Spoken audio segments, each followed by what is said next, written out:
اب میں ایک عملی سوال کہہ رہا تھا کہ اس میں ایک بڑا عملی سوال ہے، میں کیا کروں؟ میں ایک ایسے ماحول میں رہ رہا ہوں جس میں اللہ کا دین غالب نہیں ہے۔ میں نماز پڑھ رہا ہوں، روزہ رکھ رہا ہوں، میں شراب نہیں پیتا، میں سور نہیں کھاتا، چلو میں نے اپنا اکاؤنٹ جو ہے بینک میں جو ہے کرنٹ اکاؤنٹ رکھا ہوا ہے، میں نے کوئی سود نہیں لیا، میں سود لینا چاہتا ہوں، کیا کروں؟ اکیلا چنا پہاڑ کو تو نہیں پھوڑ سکتا، پورا نظام تو میرے بدلنے سے نہیں بدل جائے گا، تو میں تو رہا پھر 40%، 50%، 60%، 70% کافر کا کافر۔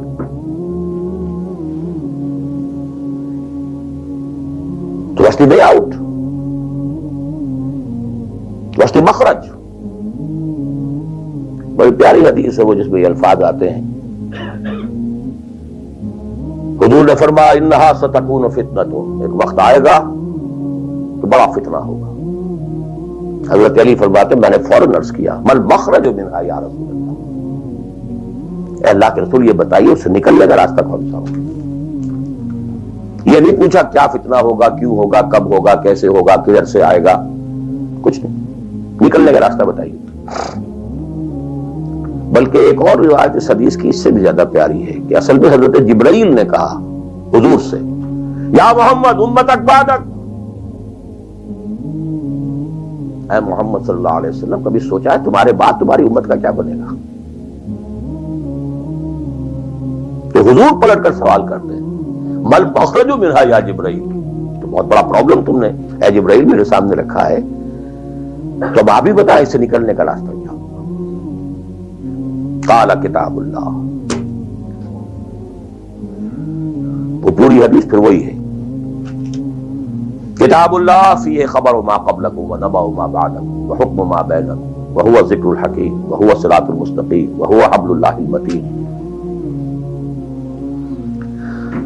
اس کا مخرج کیا ہے؟ یہ ہے اصل میں میرے اور اگر تو یہ بات سمجھ میں آ گئی، اس کے لیے تصور سمجھ لیجئے ہمارے دین میں کفارے کا ایک تصور ہے۔ آپ نے روزہ توڑ دیا، وہ تو ٹوٹ گیا، کیا کروں؟ جڑ تو نہیں سکتا، کب اشکوں سے جڑ سکتا ہے؟ جو ٹوٹ گیا سو ٹوٹ گیا۔ موتی ہو کہ شیشہ جام کے مل، جو ٹوٹ گیا سو ٹوٹ گیا۔ تم ناحق ٹکڑے چن چن کر دامن میں چھپائے بیٹھے ہو، شیشوں کا مسیحا کوئی نہیں، کیا آس لگائے بیٹھے، وہ تو ٹوٹ گیا، لیکن اس کا کفارہ دے دیا گیا۔ کفارہ ہے، قسم کھائی تھی، یہ نہیں ہے کہ اب توڑ نہیں سکتے، غلط کھا بیٹھے، توڑو کفارہ۔ آج میں اس لفظ کفارہ کے حوالے سے آپ کے سامنے وہ بات رکھ رہا ہوں۔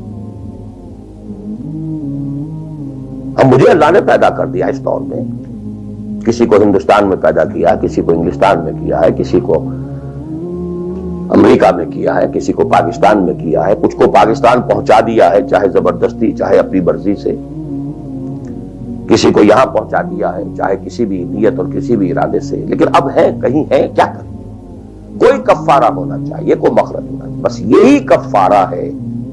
پھر نوٹ کر لیجئے اس ماحول سے سوائے سبسسٹنس لیول کے اور کچھ حاصل مت کرو،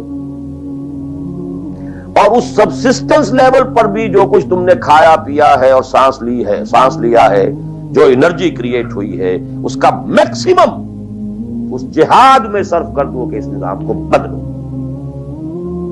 تمہاری یہ جد و جہد، تمہاری یہ کوشش کفارہ بن جائے گی اس کا۔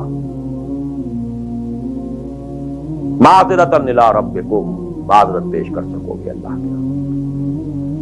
اے اللہ میں نے اس نظام کے ساتھ ریکنسائل نہیں کیا، اے اللہ میں نے اپنی توانائیوں اور اپنی محنتوں سے نہ اپنے لیے کوئی جاگیر بنائی، نہ اپنے لیے جائیداد بنائی، اے اللہ میں کوئی دولت چھوڑ کر نہیں مرا، اے اللہ میں نے اپنے بچوں کو بھی اسی کام کے لیے لگا دیا تھا، میں نے ان کی دنیا سے بڑھ کر ان کی عاقبت کی فکر کی ہے، نہیں کر سکا، آگے کچھ نہیں ہو سکا تو میں بے بس ہوں۔ حضرت نوح بھی تو بے بس تھے، کیا کر گئے؟ لیکن اگر کسی بھی درجے میں ریکنسیلیشن ہے، کمپیٹیبلٹی ہے، اس کو آپ نے ایکسپٹ کر لیا ہے، اس میں پھلنے پھولنے اور پھیلنے کا بندوبست کر رہے ہیں، you are doomed. Everything will be multiplied by a big zero and will become a zero. یہ ہے جو میں سمجھا.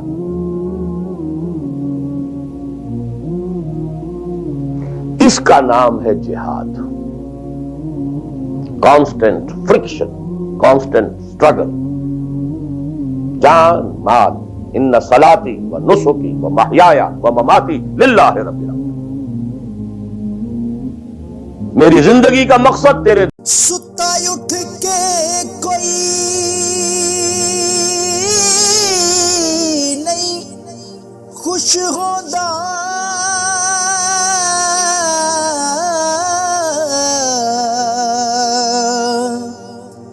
بڑے ستے جگا کے میں ویکھیا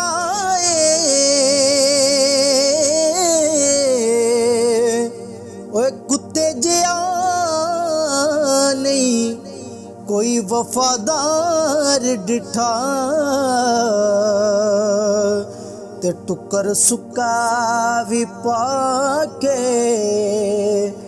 ویکھ آئے.